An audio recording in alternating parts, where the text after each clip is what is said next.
an acknowledgement of country. I wish to recognise and pay my respects to the generations of the local Aboriginal people of the Gudjinbara clan of the Bundjalung Nation, on whose land we work, meet and study. Over thousands of years, the traditional custodians of these lands, the Aboriginal people of the Bundjalung Nation, have lived and derived their physical and spiritual needs from the forests, rivers, lakes and streams of this beautiful valley. I am mindful that within and without the buildings, the land always was and always will be Aboriginal land. The purpose of this proposal is to put forward the tender for a children's electronic interactive storybook aimed at providing insight into a historical event that has greatly impacted a local community on a personal, economical, geographical and political level. This electronic book is aimed at creating a purposeful resource for the use in the New South Wales syllabus for Stage 3 HSIE. It takes a perspective from two opposing sources on one local event, allowing for critical and reflective comprehension and understanding of the region's connection with history. The storybook aims at encouraging debate, creativeness and empowerment, whilst being an informative, interactive and interesting resource that students and teachers can connect with on a personal, spiritual and educational level. The Fight to Save Fingal. Ocean Blue Development for International Attraction versus Keep Fingal Special Movement. This is the story of how we saved Fingal. With the help of the local community, there was a beautiful, inspiring and triumphant legend to be told. In 1989, a development company by the name of Ocean Blue put forward a proposal to build an international resort on the lands of Fingal, Buninyaba, where the Gudjinbara clan of the Bundjalung Nation reside. The intention of this development was to attract international tourism. Fingal's outstanding natural beauty seemed like the perfect place for such a resort to be situated. However, the people from the Gudjinbara clan of the Bundjalung Nation saw this in a very different light. This was sacred land. This was their country about to be destroyed right in front of their eyes. From this, the historical movement known as Keep Fingal Special was established. With the help from my local community, the Keep Fingal Special movement was a moment in time that will not be forgotten. As I welcome reflections on social platforms encouraging information on any significant historical events, this one appeared to create a welcoming debate. The community still to this day speak with great memory of this historical event. Car stickers with Keep Fingal Special are still in use today. Prior to this threat of development in 1989, Fingal was settled with an Aboriginal community of both past and present. This was a community whose history dated back to the Dreamtime. A small beachside town endured just 2 local shops, a boat shed, post office and a caravan park, which was more than adequate for this community's survival.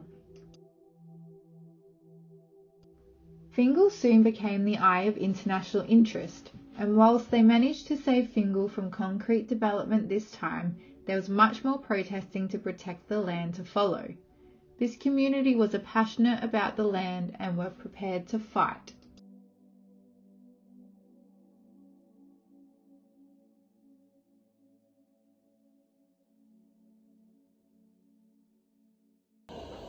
Development number 1 is a $200 million resort community by a company called Ocean Blue. It includes an 8-storey, 410-room resort hotel, separate executive conference lodges, a residential development of condominiums, linked to a 120-berth marina with its own yacht club, shops, a restaurant and a tavern.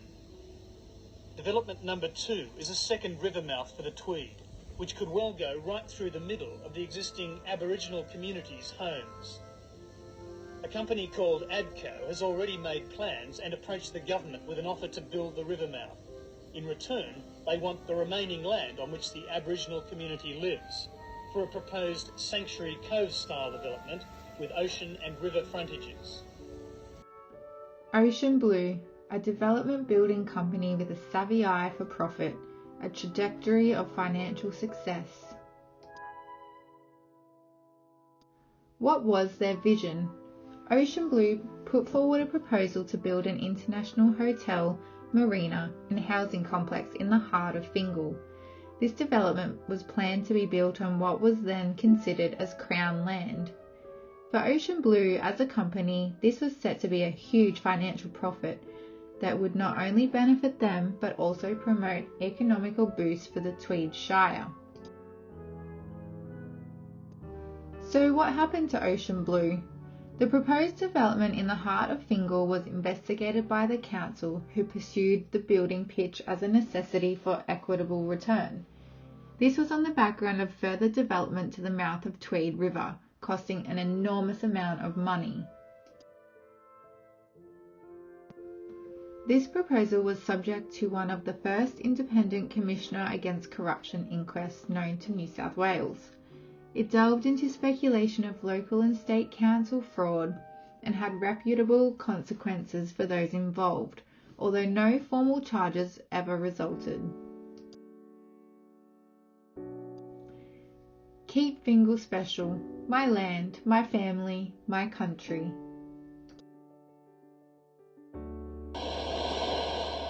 When the locals say keep Fingal special, they mean it in a wider sense. And there's no doubt that massive changes are planned. 1989, a year that a small Aboriginal community reigned success over a building development proposal that threatened their sacred land. The community came together and created the movement that is known as Keep Fingal Special. All kinds of people, young and old, came from far and wide to support this campaign. This development proposal was the first of its kind for this community, forecasting irreversible changes for the land they lived upon. Vision from the Fingal community was that Ocean Blue developers had intent to force out the Aboriginal community in order to bring in international tourism. The community fought for their land rights. This historic land now belongs to the Tweed Byron Aboriginal Land Council and will remain Aboriginal sacred land both of past, present and emerging.